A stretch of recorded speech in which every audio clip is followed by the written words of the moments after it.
The True Crime Society podcast contains adult themes and violence and is not intended for all audiences. Listener discretion is advised.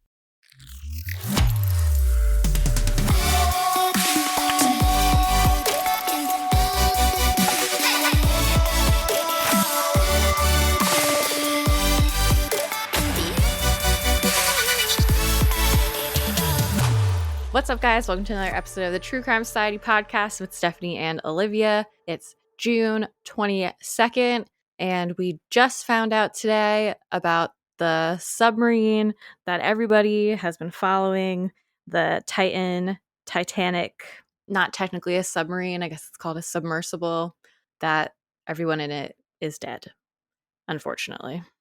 If you don't want to listen to us chat about the submarine and the orcas and about our personal lives for 10 minutes or so, there is a little timestamp that you can click in the episode description to just skip right to the story.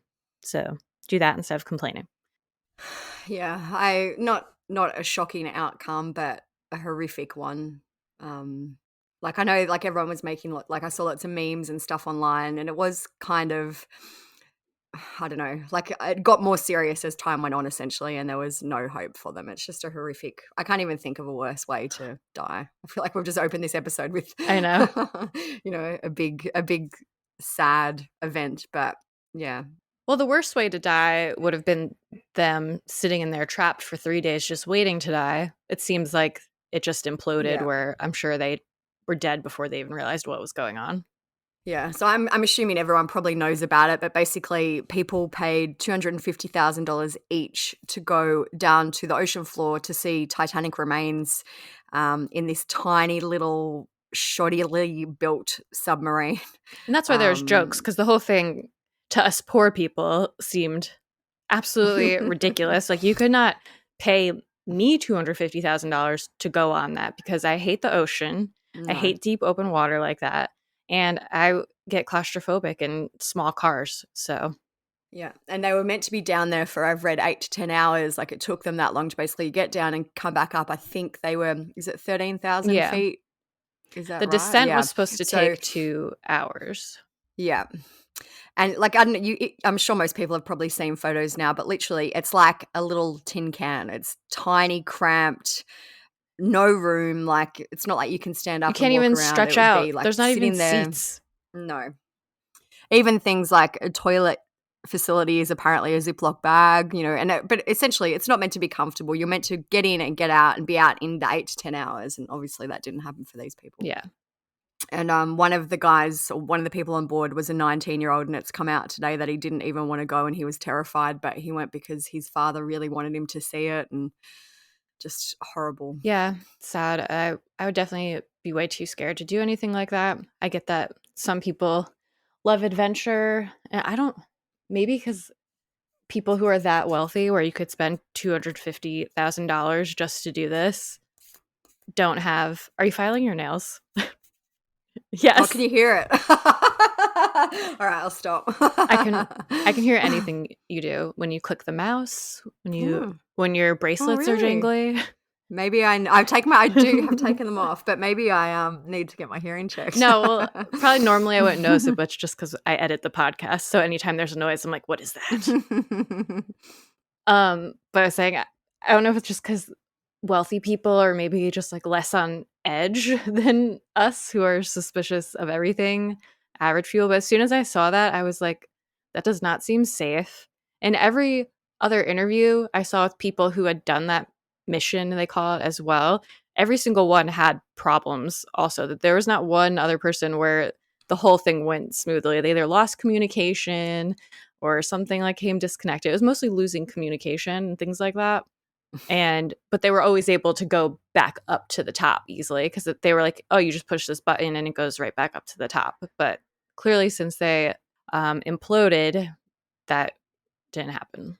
I read that since 2009, they've done 200 expeditions to the Titanic, I guess. That company or just in general? No, that company. But I have also read that there was a man who pulled out, who was meant to be on there and pulled out because he was so concerned about safety and the condition of the submarine or submersible or whatever it is. Like, that's some Final Destination stuff. They hadn't been able to go for like 3 years or something, it said, or it was really hard to go because I think the weather's gotten worse or the ocean currents, so that's why they can't really go as much anymore around there. And I feel like that kind of impacted the search as well. Like, I was reading there was huge waves, and obviously, like, I know this is kind of a dumb comment to make, but, you know, the Titanic sank because it hit an iceberg. So that it's freezing cold, dark, you know, it just, like, even when I've seen the search photos, I'm like, wow, I would not want to be out in that ocean. No, even on the top of the ocean, no way. And there's already going to be conspiracy theories about it, and it's so annoying. I hate conspiracy theories. Everybody's like, it's just a distraction. What are they distracting us from? I'm sorry, if you're one of those people, I like can't stand you. Like, when I was reading the comments online, like, some people actually had some really insightful comments. Like, they would comment about, you know, the kind of engineering of the submersible, and like that was interesting. But then you'd get comments like, it's a distraction, they're just distracting you. I'm like, what from? It's so ridiculous. Yeah, those are all very irritating. What was I gonna say? There's something else. Oh, but because I feel like there's gonna be conspiracies coming out. The fact is, they basically found them as soon as they were supposedly would have run out of oxygen. But I think it's really because we got some ROVs, the remote operated vehicles from France. They finally got over here, and they were basically the only ones that had ROVs that could go that deep and do a good job actually searching. So once they got here early this morning or late last night, it seems like they found it all pretty quickly. Because we've been posting a bit about it, and we've had some comments like, wow, how did they miss them? They did end up being, I think, relatively close to the Titanic It was remains. 1,600 feet away from the front of it. And people are like, wow, that's so close. But essentially, I read that there's only 3 to 4 vessels in the whole world that can go that deep. So they obviously had to kind of mobilize them and get them in. Plus, a 1,600 kind of foot radius around that ship is enormous. Imagine searching the pitch black ocean floor. And they've only said they've found debris as well. So they haven't found the whole entire thing. It clearly imploded. So they've found now pieces of it. Like, I just feel like it would absolutely be searching for a needle in a haystack, no matter how close it would be found to the ship. Plus, there's tons of debris from the actual Titanic. There wasn't any right where the debris from the Titan was found, they said. But still, there's tons of stuff down there. And even they were saying they were hearing banging noises, but then the Coast Guard or the Navy said that it's kind of just weird ocean noise. Like, it could be from the Titanic, something moving, banging, things like that. Could be the orcas. Yeah. Oh, yeah. I know orcas can't go that deep. Don't come at me, but I was just making a funny orca joke. Big fans of the orcas. And it's funny because last episode, if you guys were listening to the end when we were just talking about how scary the ocean was, because we were saying how there was a chance that the Ohayas could have fallen into the ocean, and we were talking about how scary the ocean was in general, and that was before the orcas or this submarine incident even happened. For anyone who also doesn't know about the orcas, apparently orcas have been attacking boats and yachts, and there's this kind of theory that they hold a grudge that one orca was injured by Gladys the orca was injured by a boat, and basically now they're getting their revenge on humans. But one thing I read that was interesting, so that there's a few boats I think that have actually been very damaged, and the people need to get off and get in like lifeboats and I don't know, that's not the right term, but you know, like the smaller boats that are attached to bigger boats. But the orcas don't attack them once they're in the small boats. They only seem to attack the larger vessels for whatever reason. So it's kind of, she's teaching the other orcas how to also like dismantle the ships. They like go up to it and they bite the propellers and stuff from the hull and they like rip it off. And there's a theory that maybe they're pissed off because it was a little bit quieter during COVID. So now that all the boats are back out and all the noise, like even with this Titanic stuff, like the ocean is actually a super noisy place. There's all those sounds, and imagine now it's amplified. And just the way sound travels is weird. Yeah, sonar and all that. So anyway, a lot going on in the ocean this week. Big week for the ocean. But yeah, the orca stuff's made a lot of funny memes, kind of just like a big fuck capitalism and fuck rich people vibe. It's pretty funny. Yeah. I feel like also this Titanic thing is just a reminder that life is so unexpected. Like, I feel like no one would have ever expected this would have been, the main news headline for almost a week. Like, it's just one of those things that pops up out of nowhere. Same with the orcas. Like, what is going on? It's just crazy. I just can't. Another thing that, not to like keep carrying on about this, I never realized so many people were so obsessed with the Titanic, like the actual boat and wreckage. Of course, I loved the movie. It was my favorite movie for a long time. I mean, it's still one of my favorite movies, but I used to watch it a lot when I was younger. And I think it's an interesting concept to read about online, but I would never be like, I need to see the wreckage. Like, I am dying to see it. And there was one woman in a video from like last year or within the last couple of years that they were interviewing, and she was supposed to go on the mission 3 times and it was canceled 3 times because of the weather,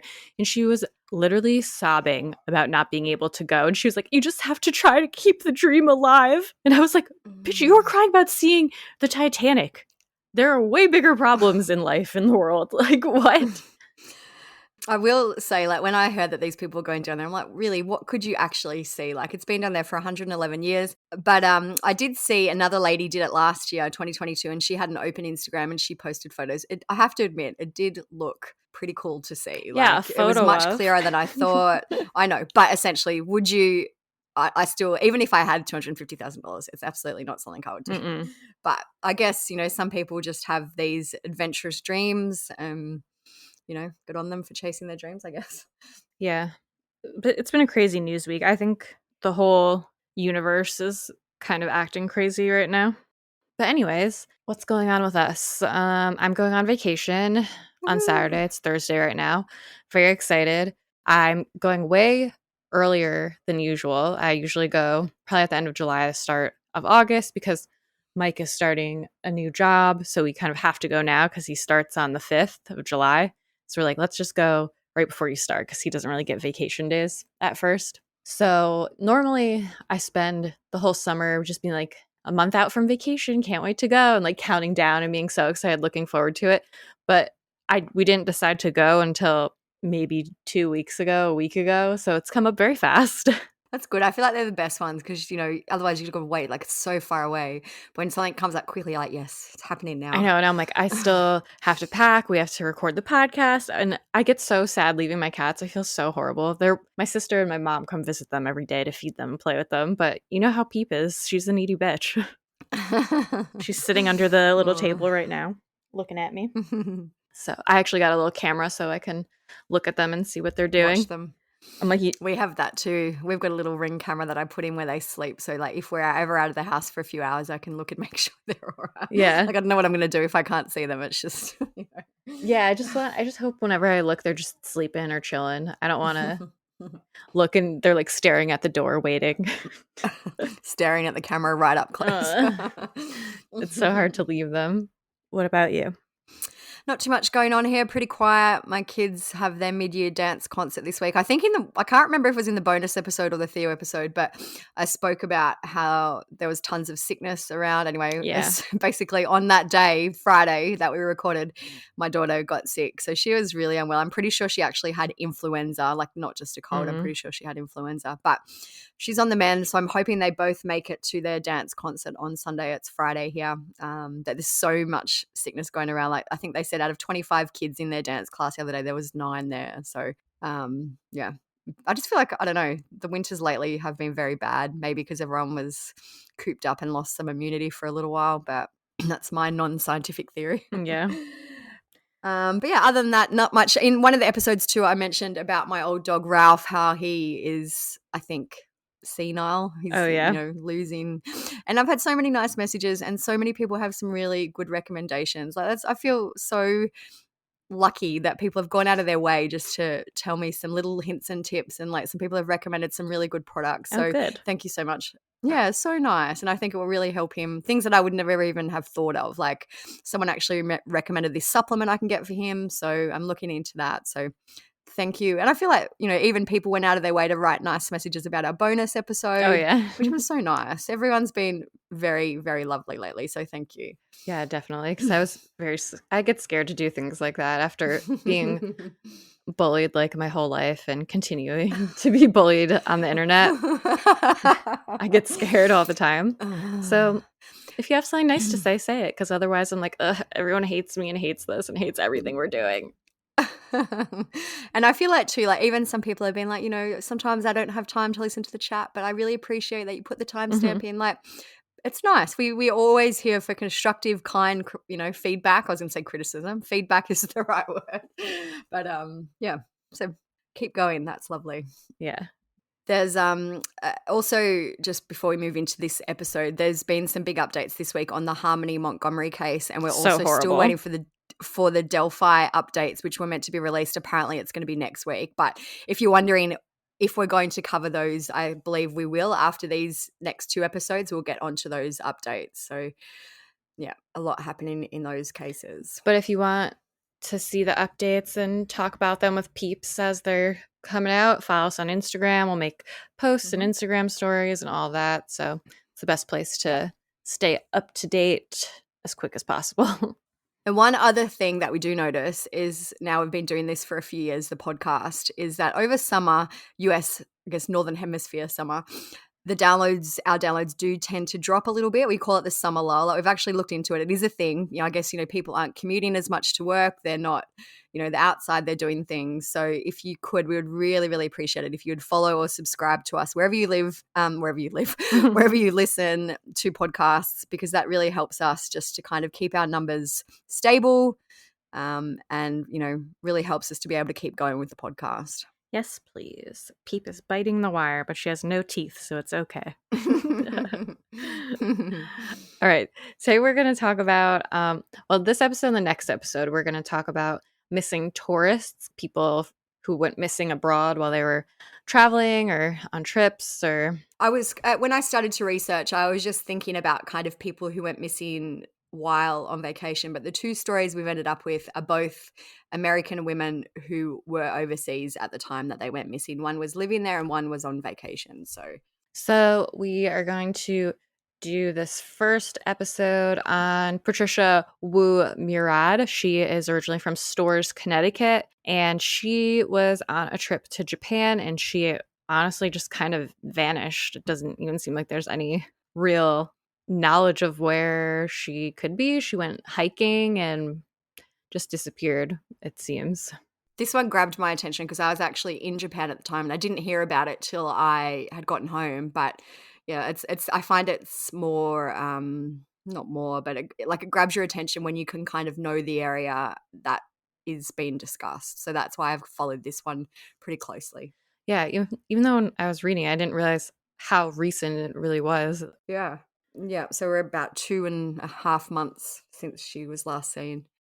It's as if she disappeared off the face of the earth. Patricia Wu-Murad hasn't been seen in the last 10 days. Her family from Storrs, including her husband Kirk, her daughter, and others, are in Japan trying to keep hope alive to find Pattie. She was last seen on April 9th when she checked into a hostel along the Kumano-Kudo Trail in Japan, where she was planning to hike. We can see that she registered there. They actually took a picture of her there with one of the owners. So that is definitely factual. Other than that, we don't even know that she went on the trail. Her husband Kirk says Pattie is an experienced hiker who has explored several trails in Jordan, Egypt, Spain, and other places across the world. She knows how to pack for them, how to prepare for them. She's meticulous, and that was what she did her whole career. She's a planner. So it's just, mind-boggling to everybody here that we can't find her.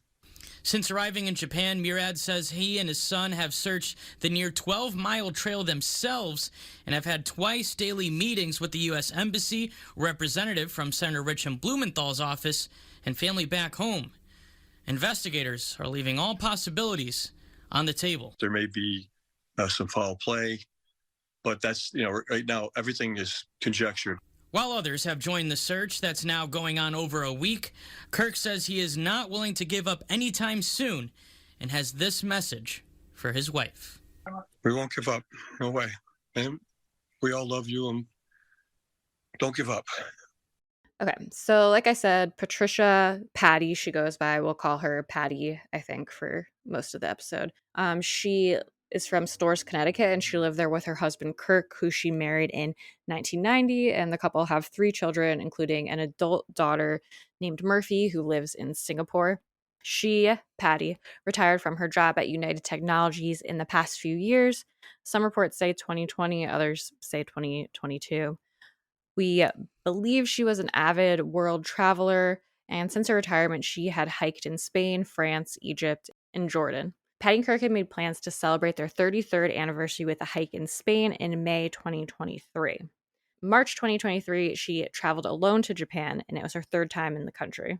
So Japan is a relatively safe country. It has one of the lowest homicide rates, recording 0.2 homicides per 100,000 people in 2020. And for comparison, the United States has 5.3. So 0.2 in Japan, 5.3 in the US. Robberies in Japan similarly have an incident of 1.2 per 100,000 people, a tiny figure when compared to France, which is 43.8, Germany 43.2, and the US, which is 81.4. So big difference there. Yeah. So, like I said, I was in Japan at this same time. I always felt super safe in Japan. Like everyone we met was so polite, so friendly, so helpful. I know, obviously, everywhere you go, there's going to be some bad eggs, but generally, it is, I guess, a generalization that the country is super safe, clean, easy to navigate. It's just somewhere that I would never ever feel unsafe. Like we're planning to hopefully take our kids back there maybe next year. I know when I've read some comments about this case and other people are like, wow, when I was in Japan, I saw a lot of, sex trafficking, and I never saw any of that. Obviously it does exist, but I feel like generally it's a pretty safe place. Like I wouldn't hesitate to say to anyone, yep, you can go there as a solo traveler. You should be pretty fine if you are obviously careful and. So by early April, she had been in Japan for around a month. On the night of April 9th, 2023, she stayed at the Mandakoro Hostel, which is in the Nara Prefecture, and that's relatively close to Osaka. So there's some good reviews of that hostel I mentioned online. One says, the hosts are welcoming and friendly even when I don't speak Japanese. I arrived late as I got a little lost coming down, and the host was waiting outside looking for me. The room was clean and futon was warm. Food was nice and adequate, and shower room had hot bath ready for my use. The weather forecast for the next morning was rainy, and I was apprehensive about hiking in the wet weather. The host offered to send me to Omada, my next accommodation, via their car. The one-way journey took 2 hours. I'm so grateful to them for their kindness and hospitality. So it seems very, very nice of them to lend him a ride and all that. Japanese people, again, generalizing, but Japanese people are very hospitable. Like they will, that doesn't surprise me that that's the kind of place that it was. They're very kind, very, welcoming, want to basically do whatever they can to help you. So there's a photo that was taken of Pattie on April 9th at the guest house. We'll put that on our blog. Maybe I'll use it as the podcast photo. She looks happy. Yeah, she's just like smiling. It's just like a cute little snap of Pattie. Mm-hmm. Pattie was in the process of hiking the Kumano Kodo Trail. This info about the trail is from Lonely Planet. The Kumano Kodo is not one route, but a network of trails through the deeply forested mountains with no official start or endpoint and no prescribed hiking order. Moderate to strenuous hiking options last a few hours to several days, taking some of Japan's top power spots, temples, forests, and waterfalls, thought to enrich the soul. The whole trail is around 70 kilometers or 45 miles, so it seems like she'd been chipping away at different parts of it. She was due to finish the hike on April 13th and had made plans to meet friends in Osaka. We believe she was planning to cover around 11 miles on April 10th. She checked out of the Mandakoro at 7 a.m. The innkeeper said that he pointed out the trailhead to Pattie and she got on her way. The hike should have taken Pattie around 7 to 9 hours. I would never. More things I would never do. Hike for 7 to 9 hours. I know. And like the weather around that time, it was still pretty warmish during the day. I think when we were there April, I think or 9 to 18 or something. So similar times. But I think we had one kind of little rainy day. Still does get cold at night, but it's quite pleasant. Like it wasn't freezing cold. I guess the mountains would probably be a little bit cooler. Yeah. But yeah, that just in case you're wondering what the weather was at that time. Pattie had made reservations at another guest house for the night of April 10th, and when she had not arrived there by 8:15, she was reported missing to police. Looks like nothing's wrong there, doesn't it? No, I mean, it looks like she's having a great time.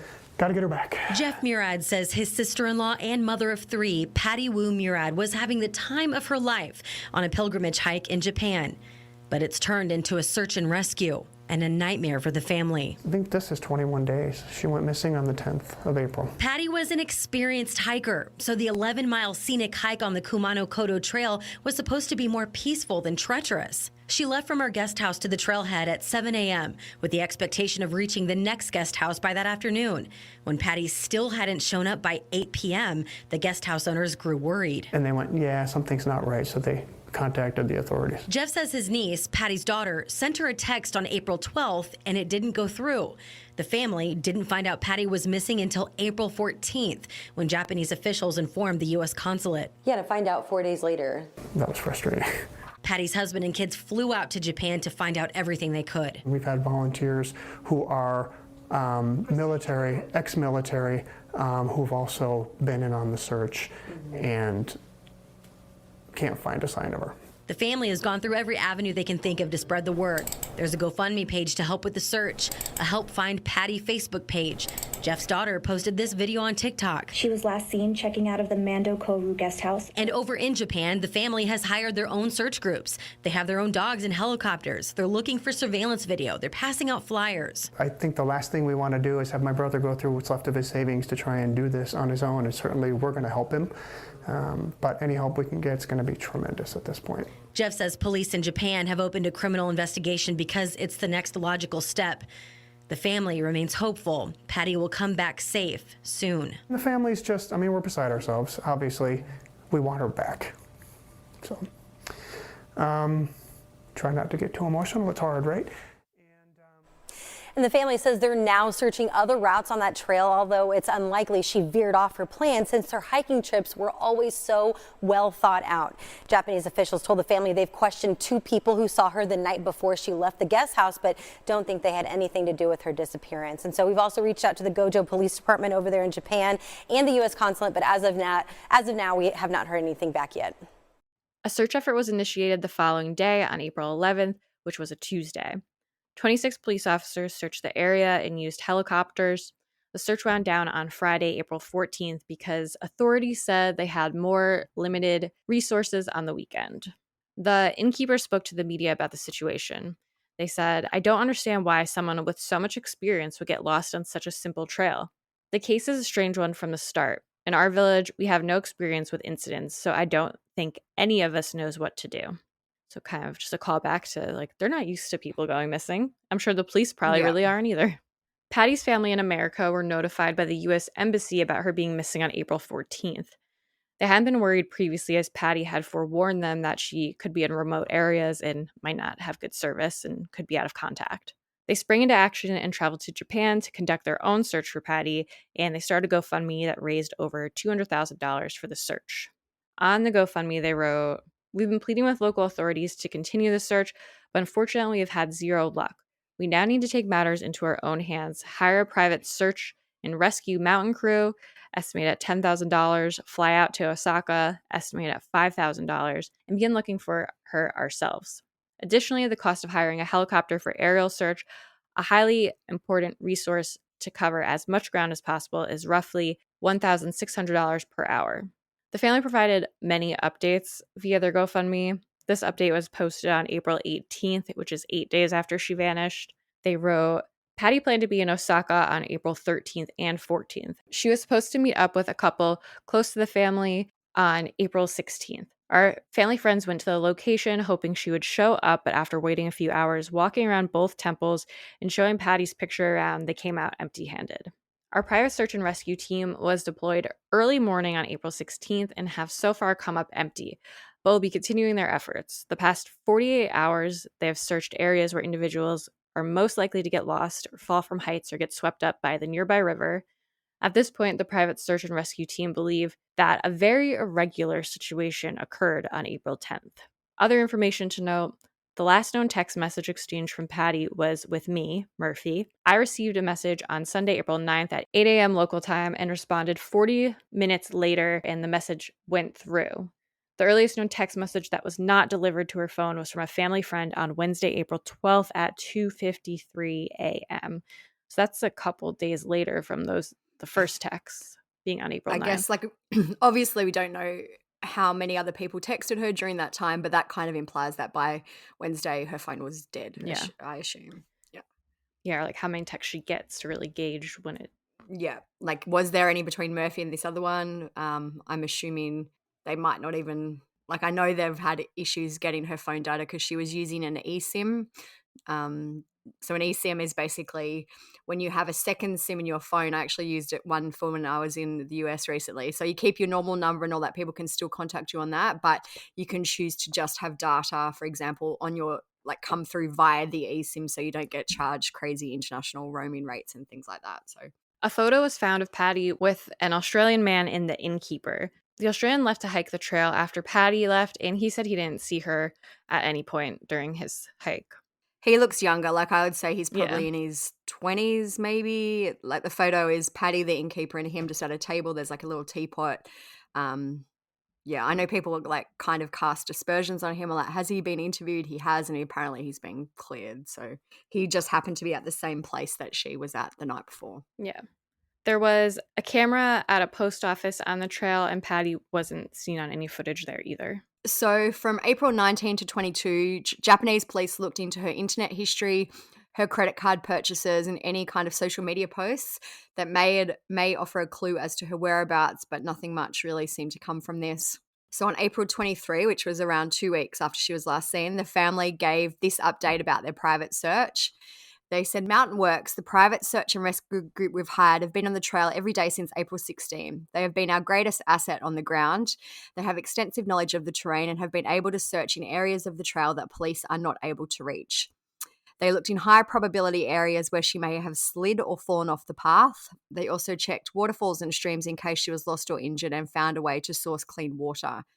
The majority of their search in the first few days took place on the second half of the trail. They explained where kind of the majority of fallen or lost hiker cases occur. They searched that area, but they weren't able to find any trace of Pattie. Basically, with the success rate of their, I guess, previous searches and them not being able to find anything in regards to Pattie, they started to worry if an incident occurred as opposed to an accidental fall or injury. The innkeeper spoke again to the Messenger News. He said, I am worried about whether she got lost at the start, and I'm more worried about maybe someone drove by and abducted her. All of us in the village are worried about her, and we are waiting for her return. So the family have kind of spoken about their frustration with the search and the way it was conducted by Japanese authorities. I guess, you can kind of tell that by them saying that they wound down the search on the weekend because they don't have as many resources. Because they're off on weekends. Yeah, that's, they couldn't mobilize anyone else. But this is an update they gave. They said, somehow my sister Murphy, who's a 27-year-old basketball coach, has been tasked with running the whole search and rescue operation on the ground when clearly she or not any of us are experts in search and rescue. She has become the de facto point person for the entire operation. With her living in Singapore, she was in a similar time zone and was the first person to touch down in Japan. All information was fed through her for the crucial first days of the case. Now we have government officials telling her she's the point person because she handled herself so well in those first few days. All right, give her a paycheck then, at least. Like, hello. This is criminally insane. She has government officials asking her to create itineraries just so that people do their jobs. Mind you, the missing person is her own mother and she's expected to stay level-headed. It's extremely frustrating. So basically, they talk about the privacy laws are insane. The red tape is astronomical. I can't even imagine just that extra layer of difficulty trying to conduct this in a foreign country. A lot, like many, many, many Japanese people do not speak English at all. It would just be so difficult. Yeah, like having a missing loved one is bad enough as it is, and then you have kind of the worst case scenario of it of being a totally different country. Yeah. So on April 29, the family gave another update. They said their search team had been in the area with cadaver dogs, but they hadn't found anything. By this point, they'd covered hundreds of miles over hundreds of hours between them, and not one piece of evidence had been found. So they never found any of her. I'm guessing she had a backpack with her. They never found anything, like not even, like a torn piece of clothing if she fell. They just haven't found anything. They gave an update about the kind of status of the search. They spoke about Pattie's phone data. They said Apple does not keep last location data after a certain amount of time, and they missed the window because they weren't aware of her disappearance until April 14. As we mentioned, Pattie was using an eSIM, and they were able to log in and see how much data she had left, but they weren't really able to get any other information aside from that. They said they were also looking into contacting Meta and WhatsApp to retrieve any location data that they may have. They said they'd checked hospitals, jails, and morgues, and they hadn't found Pattie. They also put in a request to check any cars that had front end damage that had been to a repair shop in the area since April 10. So that's kind of, indicating that they thought maybe an accident had happened and someone was covering it up. They said, unfortunately, their mum is the only person in the family who doesn't have a smartwatch or a Google account. So that kind of rules out all those ways that they could check her location. We all need Google accounts to be tracked. After the Theo episode, yeah. Everyone get one. Make sure your parents have one. Make sure your grandparents have one. Make sure they have the login as well. So, if they ever need it. They also said at that time there was currently no suspects. On May 1, the family received information that 3 trail runners had been in the area on the day that Pattie vanished. This same group of people were spotted on the post office camera. So that's the one we spoke about, where Pattie was never seen on that camera, towards the bottom of the trail 3 hours later at 11 a.m. Based on this pace, they would have passed Pattie on their ascent to the peak. However, all 3 trail runners confirmed they never saw her. So I feel like all of these, with the Australian man not seeing her, these people not seeing her, it kind of indicates that something probably happened fairly early on in the hike. Yeah. Or even before she got to the trail. Yeah. So this has led many people to believe that the likelihood she made it to the correct trail is significantly lower than at first thought. There's a path directly across the main trailhead that they were focused on. There's a sign on it that does say not Kumano Kodu. So I'm guessing that this is, something that confuses a lot of people. So they've actually put a sign up that says this is not the trail, essentially. There was banners tied around trees that said Kohichi Trail in orange letters. These banners were used for a trail running event back in October 2022. After the family found these banners, though, 2 trail maintenance workers started taking them down. So it's kind of, one theory is that she missed the trailhead and got lost and somehow ended up on some other random trail or some other random area that they hadn't maybe searched yet.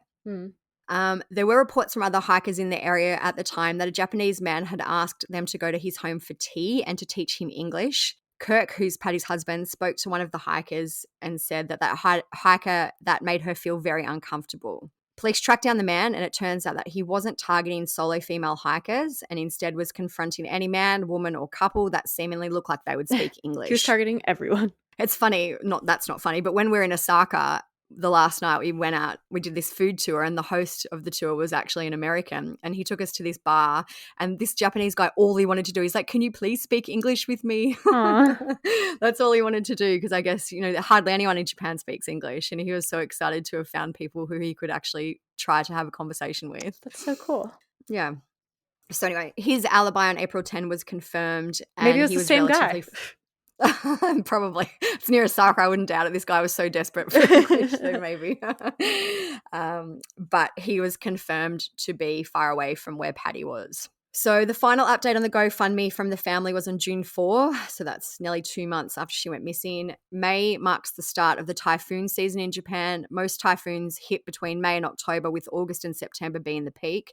So that means kind of now that the conditions would be very hard for searching. I know probably around May, like it was in May, I'm sure it was, there was a typhoon that hit, and like people were stranded on the bullet trains for overnight. Like the trains just wouldn't move.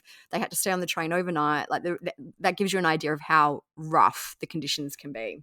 The family posted then that they had ended the search for Pattie on May 30.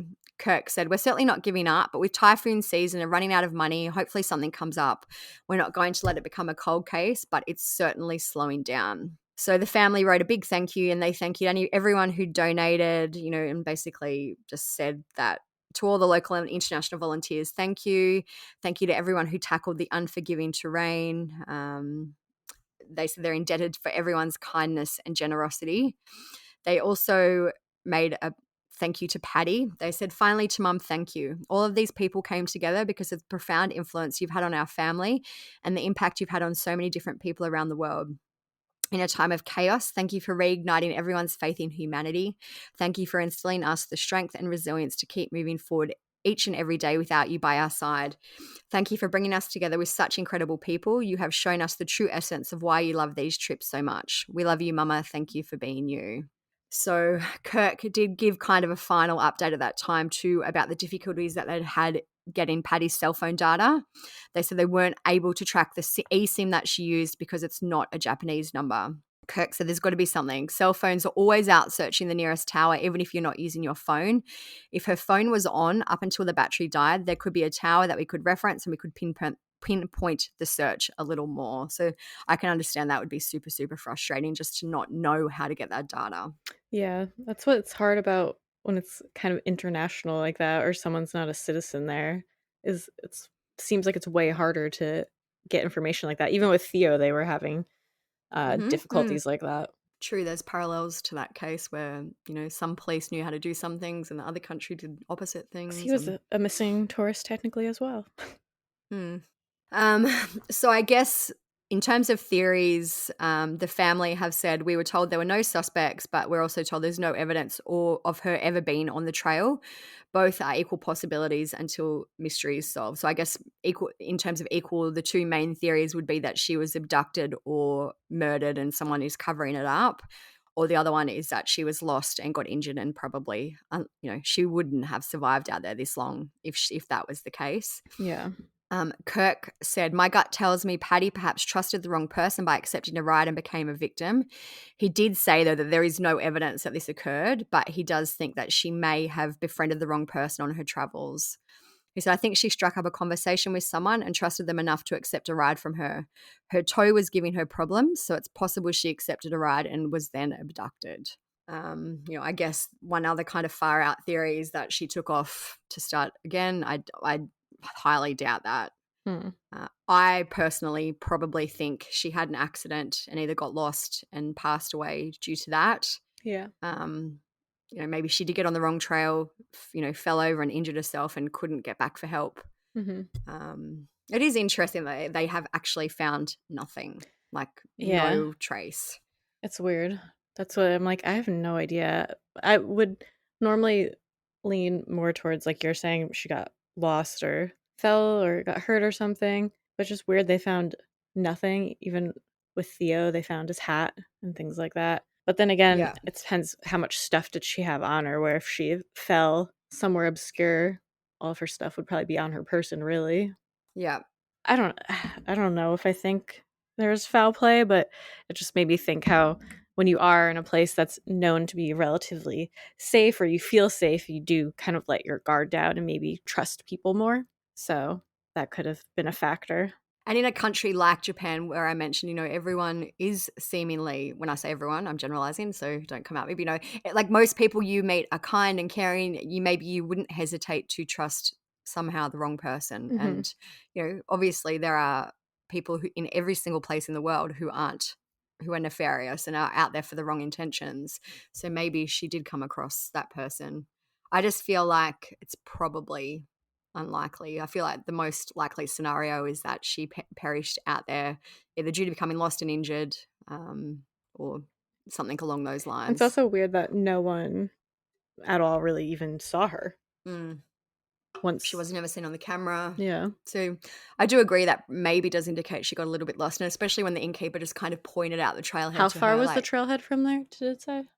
I don't know if I've seen that. I feel like it was like a quarter mile or something like that. Like it wasn't right next far, to the inn. Not super close. Yeah.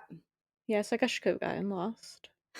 I just had a look. There are no updates. The last updates were 2 weeks ago, which is when they said they had suspended the search for Pattie. There's just a few articles. One about Kirk saying that he fears she was abducted, but essentially no real updates. One article, it says the headline, search for missing Connecticut hiker in Japan ends to the underwhelming evidence found. So that just, there is nothing to go on. Yeah, it would drive me crazy as her family knowing absolutely nothing. Yeah. Horrible. But if there's, I guess there could be an update. It still hasn't been super long. So if there is an update or anything, I'll put in a clip or a little update here. I can't decide if I think the typhoon season will kind of help or hinder her being found if she is out there. Like, my thinking is maybe something will be washed somewhere more. Do you know what I mean? Like, someone will find something that's been Like they'll washed shake some away, stuff up. or maybe it'll go the opposite way and things will become more covered by, mud and debris. And anyway, I don't How know. bad are typhoons? Is it like similar to a hurricane or? Yeah. I don't actually. I should probably look up the difference between. I was going to say they're pretty much the same thing. I think typhoons have more rain Rain, and yeah. less wind. Oh, yeah. Hurricanes and typhoons are the same weather phenomenon, tropical cyclones. So it's basically a big storm. If it's above the North Atlantic, Central North Pacific, so that's like Florida, they call it a hurricane. If it hovers over the Northwest Pacific, like East Asia, which is Japan, we call it a typhoon. So essentially it's the same type thing. Yeah, definitely don't want to be outside in that kind of weather. No. And like even in Pattie's case, just my last point is that she was a very experienced hiker and a very experienced traveler. Like, she wasn't out of her depth. She would have known she'd hiked Japan before. It wasn't, like, this wasn't new to her. She knew what she was doing. So I feel like it's maybe unlikely that she got lost. It was more likely that she got injured, but Yeah. that's my last thought. Yeah, I'll be interested to see if they find anything. Hopefully they do soon. All right. Well, like I said at the start, if you guys want to follow us on Instagram, that's kind of where we post updates the fastest on everything at True Crime Society on Instagram. You can follow our personal accounts. Mine is _. Olivia's is TCS Olivia. You could see what we're up to. There'll be a blog for this episode. There's blogs for every episode if you want to go back and read anything or see any pictures, maps, whatever, at truecrimesocietyblog.com. If you are listening on Spotify, make sure you're following us and you can answer our little questions on there. On any podcast platform, please subscribe and do all that. Like we said, it'll help us kind of with the summertime lull, and we'd really appreciate that. Help us fight the summer lull by sharing the podcast and telling your friends about it. But otherwise, I think that's it, really. We'll be back next week with the story of Hannah Up, another missing tourist, to remind you to be safe on vacation. Yes. All right, thanks for listening. Stay safe, everyone. Peace out.